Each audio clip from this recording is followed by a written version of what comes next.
guys, Merry Christmas. We're back for another Nerd Rants video, probably my last one of the year.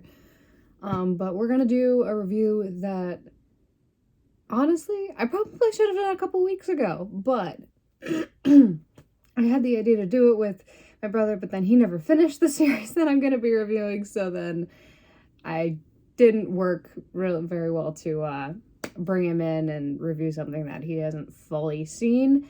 Though I know he probably would have enjoyed that. But anyway, maybe another time. Today we're going to be reviewing Andor. And I know the finale came out like 2 or 3 weeks ago, so hopefully those who waited until all the episodes were out to binge it or whatever else, whatever other reason that maybe you didn't finish it the week that the finale came out, you should have all finished it, so I shouldn't have to be overly concerned about spoilers, at least for those of you that care very much about the show. So, yes, this was by far the best Star Wars show to come out recently. It's so good because it doesn't weigh so heavily on nostalgia like Kenobi did. Kenobi, I enjoyed the show, but just probably because it was just so nostalgic and they brought in all of these references and things like that. It's not a bad show, but it weighed so heavily on nostalgia that the story and characters weren't necessarily there. And so yeah, it just was pulling at everybody's heartstrings with the nostalgia, and that's why people liked it so much. Whereas this, there's one character in this, well, technically two, but there's the one main character is one that people actually know, Cassian Andor from Rogue One. And even though people do know him, he has one movie, very little screen, not comparatively to the other Star Wars characters, very little screen time. And honestly, if you're like me personally, he wasn't even your favorite character in the Rogue One movie. So they don't have a whole lot going for them in the nostalgia department, which means they have to make a really freaking good show. And they did. It was fantastic. The character work was so good. Each of these characters are very, very complex people that we don't even get to see everything about them. Some of it's just implied. Some of it's so great that they actually do some character work, because in the other shows like Kenobi, they didn't have to do any character work because we all know the characters, so they just didn't really do much with that and didn't deepen characters. They just hey, you know who these characters are. Yeah, we don't need to do any of the character work and development and whatever else, which, I mean, they do a little bit just because we're dealing with Kenobi's trauma, but they don't do much for any of the other characters, really. Whereas in this, every single character, even just everyone has a story and are built up and has very unique personalities and how they view things. And we get Imperial officers get characters and we see them as humans, and we get to see just oh man, I love it when we get to see villains in a story and they get portrayed as actual human beings, which makes it so much worse because you start to be able to see how that could happen in reality, or how it's possible for people to become this kind of villain. And it's so great because we get to see Imperials that aren't like Darth Vader and Lord Sidious and aren't the stormtroopers who, don't have really any dialogue and aren't just...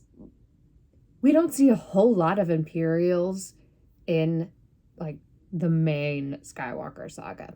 And we get a little more of that in Rogue One, but you don't get a lot to actually exploring the Imperials and their characters. You see more officers, but you don't get to actually learn about them.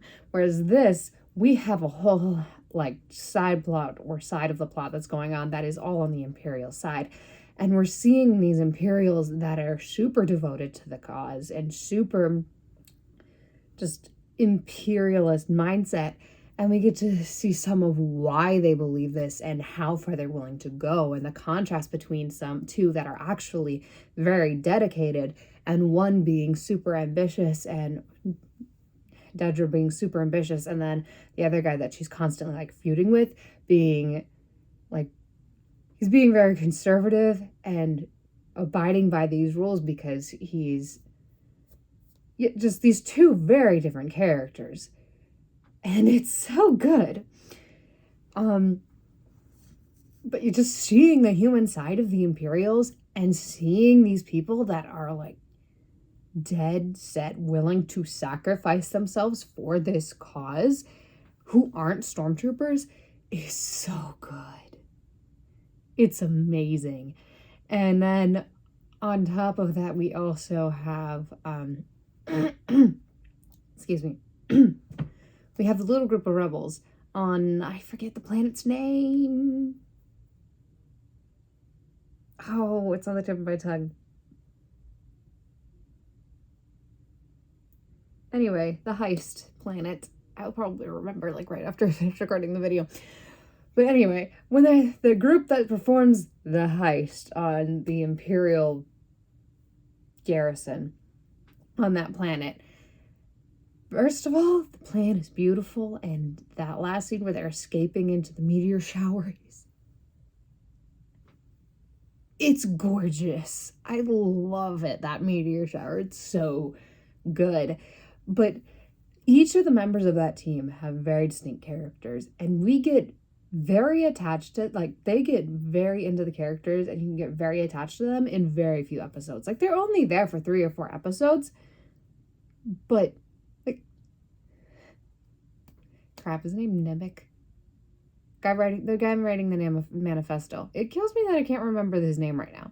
I think it's Nemec or something close to that. Anyway, I love it. I got very attached to him very quickly. He's basically just a cute little nerd who is the only one in that group that blatantly, outright, truly believes in the rebellion. And he's fantastic. I love him. And the snippets we get of his manifesto are so good.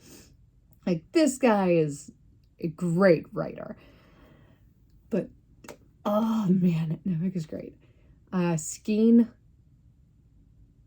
Skeen's an interesting character. Like, he's in it for the money.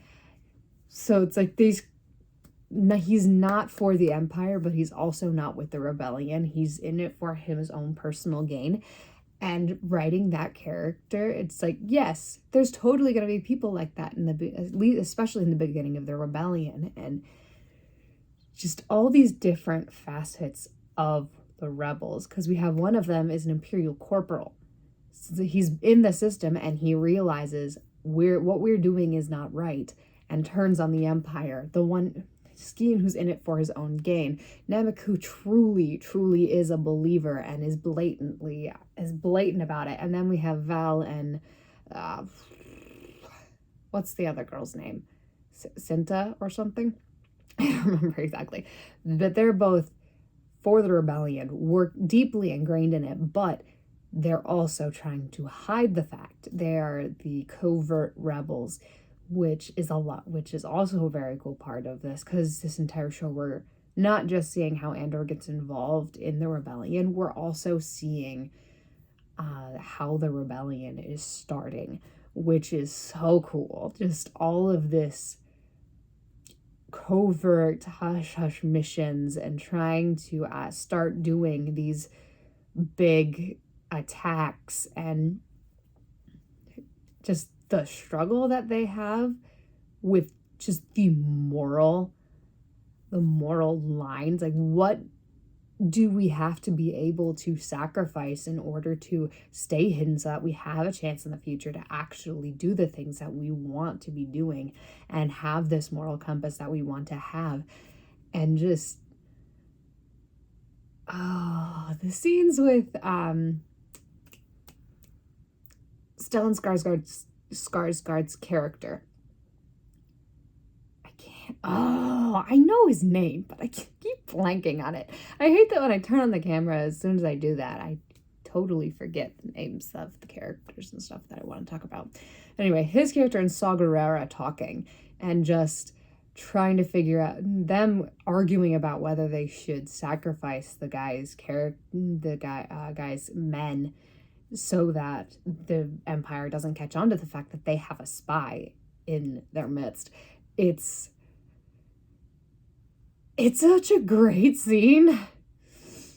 And just them coming to the conclusion of, this is war and we are not ready to be outed like this. We cannot risk losing this operative. So they decide to sacrifice like 50 men so that they can stay hidden, so that they can keep in their Imperial operative. And it's just the fact that they have to debate this and how morally gray they have to get in order. It's like, we have to essentially let a bunch of we have to let guys fly to their deaths so that eventually we can free the galaxy. And it's so good. It's so good. And again, Andor's not my favorite character in this. Cassian Andor, I don't think will be my favorite character in almost anything. The guy is a great actor. It's Diego something, I think is his name. But anyway, the guy who plays Cassian is a great actor, and he does the character well. It's just the character itself is not my favorite character. Like, Nemec totally outshines him in this, and he's only there for 3 episodes, whereas Cassian's there for the entire series. And Kino Loy in Narkina 5, totally like him better than Cassian. We gotta get into the prison too, one thing at a time. But just, the characters were so freaking good in this that I cared about them almost right away. The ones that I cared about, I almost instantly cared about. But just, we're going to get into Narkina 5, the prison. It's so good. So first of all, he gets arrested by the same kind of droids that K2 is, so everyone's hoping for an introduction for K2SO in Season 2, whenever that comes out. But anyway, Narkina 5 is so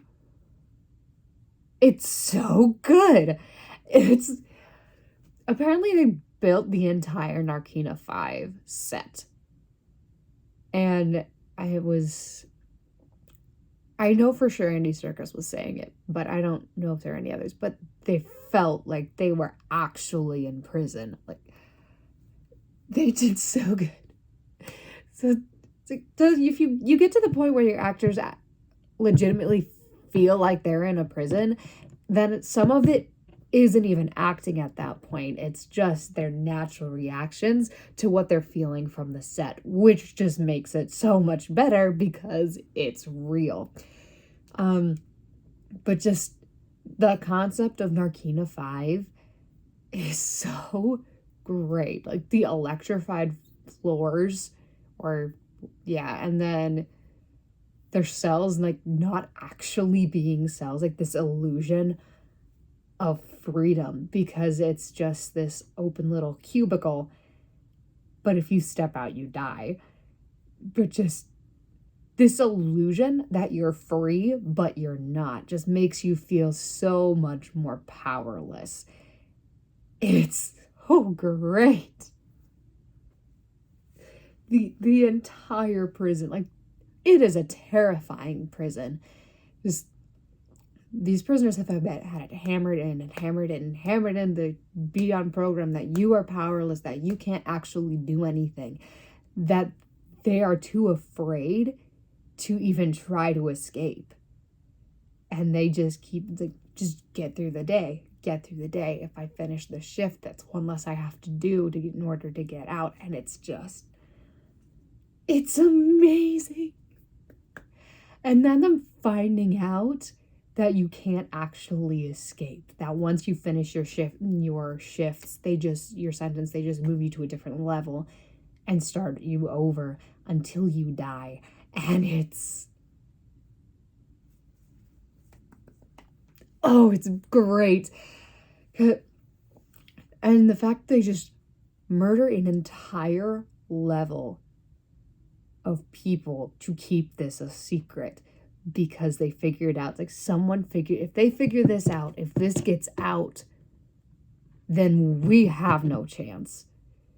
The Imperials trying so hard and in so many ways, and successfully up until that point, to keep them afraid and keep them feeling powerless so that they don't try to escape. But in reality, they are so terrified that the prisoners will figure it out and then attempt to escape because they know they are not properly staffed. They don't have enough guards. They don't have enough resources to hold back all of the prisoners. They know they are so vastly outnumbered that the prisoners could escape.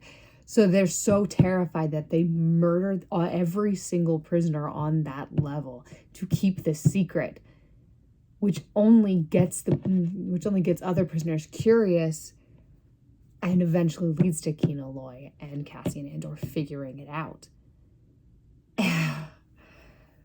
The Narkina 5 was so freaking great. It was probably the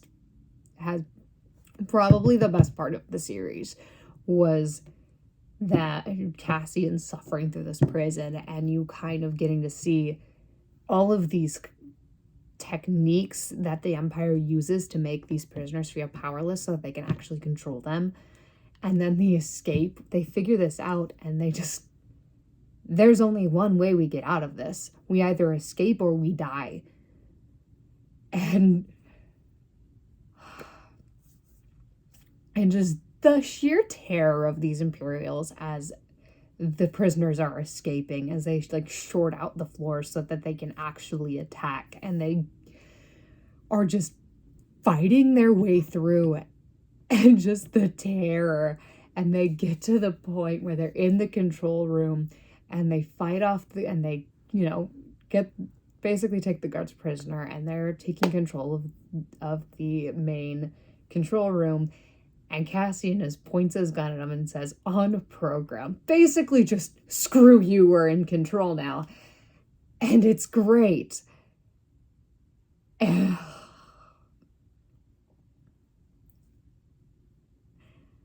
loved the whole Narkina 5 arc so much.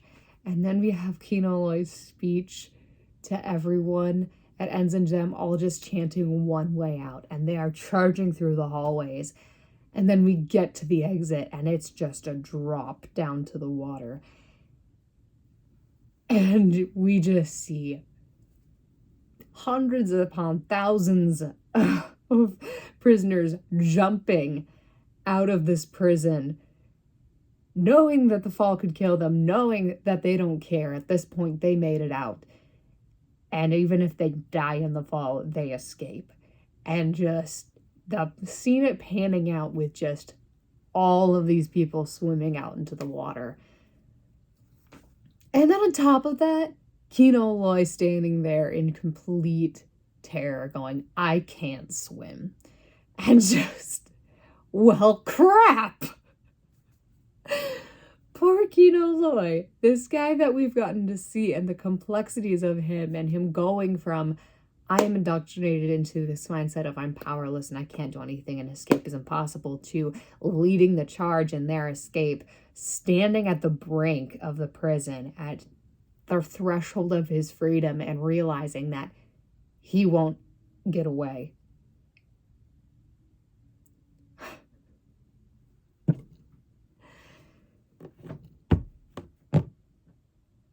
that was really sad. That was sad.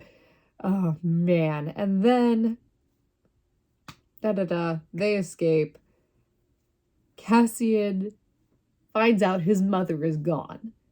His adoptive mother, the only family that he has left, is gone. And just the last scene of the episode where he finds that out. And it's a parallel to the last scene in Rogue One as he's just staring at the sunset. Like, basically just hopelessly. And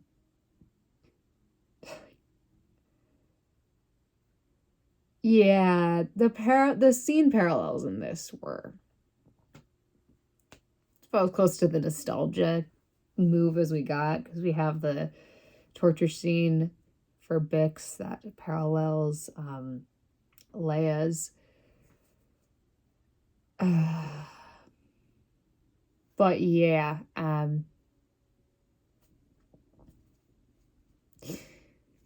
that was good. We're gonna talk about Bix's torture in a minute because that's backtracking. Then we'll talk about the finale.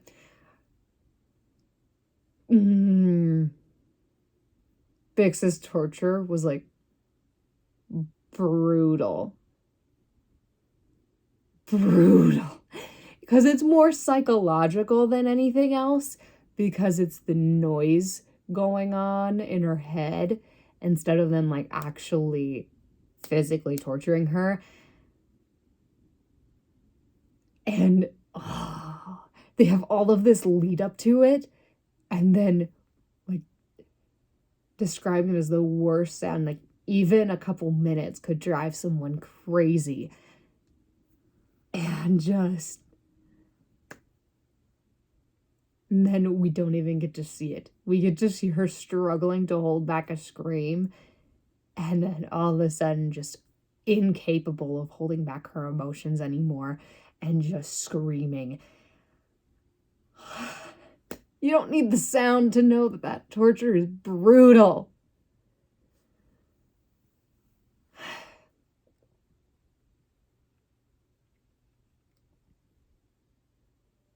Anyway, the finale. The finale was also so good. So good. We have Marva's funeral. And just the town does an act of rebellion because the Empire tries to put limits on what they can do with the funeral. And all of a sudden we have the entire town marching down the street, playing this funeral march, holding the brick that contains Marva's ashes. And they get to the square and they come up against a wall of Imperials. And then we show Marva's speech and her rallying the entirety of Ferrix, that's the name of the planet, Ferrix, to rebel and fight against the Empire. And we have Kid throw a handmade bomb into a crate of grenades and just explosions and just chaos. And these Imperials completely horrified, like no idea what to do, so shaken that they just can't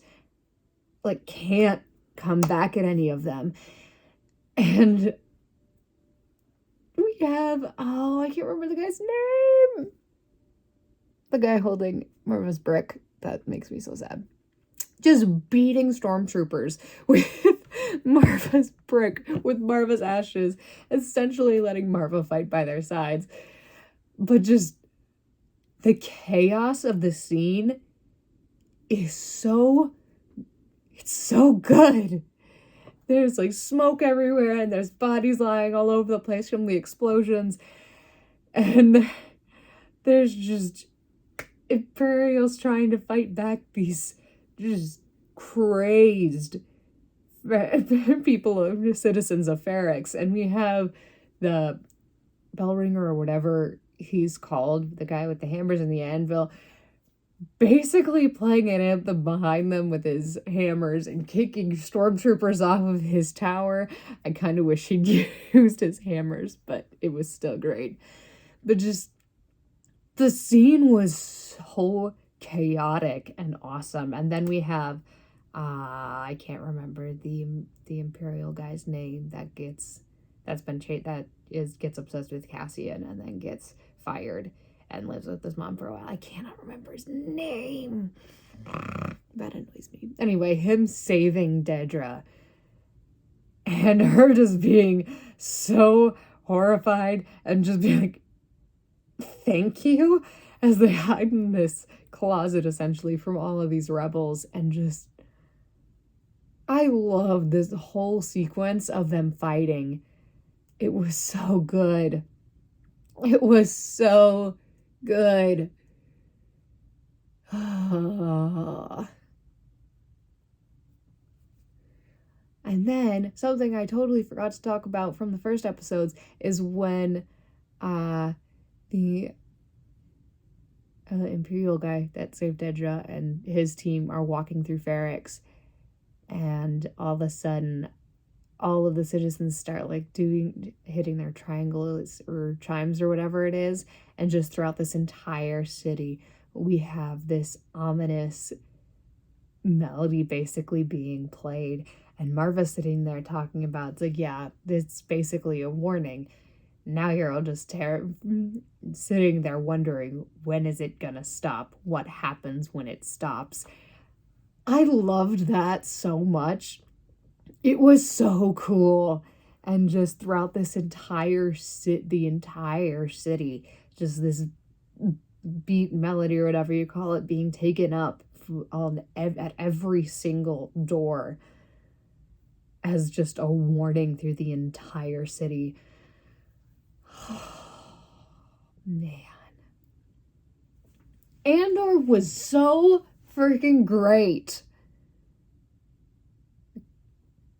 It was by far the best Star Wars, at least live action show. And it might even top like Clone Wars and stuff, just in the character work and stuff. It was so good. And the character work was incredible. And just Narkina 5 was horrifying and amazing.